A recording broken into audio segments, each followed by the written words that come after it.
Have with us Richard Haydarian, political analyst, professor, and author. Magandang araw sa iyo, Professor Haydarian. Kamusta, Howie? Please just call me Richard. So how do you think he will govern?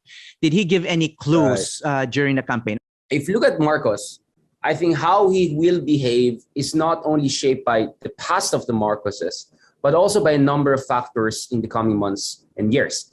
One is exactly what we're talking about, Howie, which is this dynamics with Duterte, with Arroyo, with all other power players who are part of the unit team.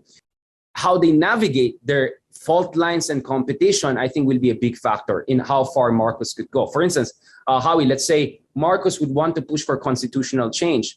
My sense is Marcos would want a much more centralized parliamentary system, while perhaps Duterte would want a much more federalized, decentralized system. That could be a point of tensions. What compromise will they find? That's one factor, and I think it will be big. The second factor is the opposition. Let's go back to the opposition. As I said it, the pink movement is a toddler, but a super Bibo toddler.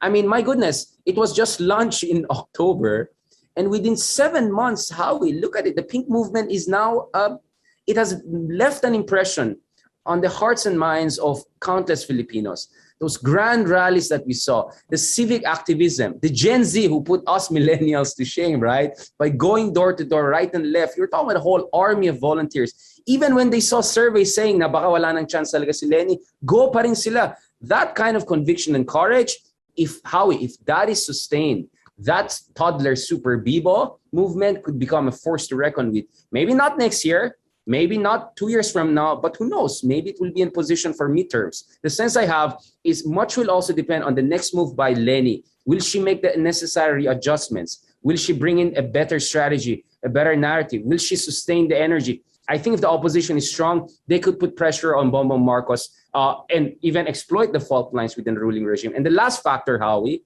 international players.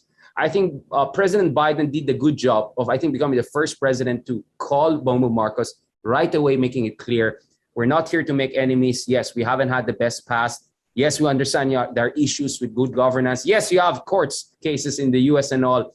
But at the end of the day, it's about the alliance.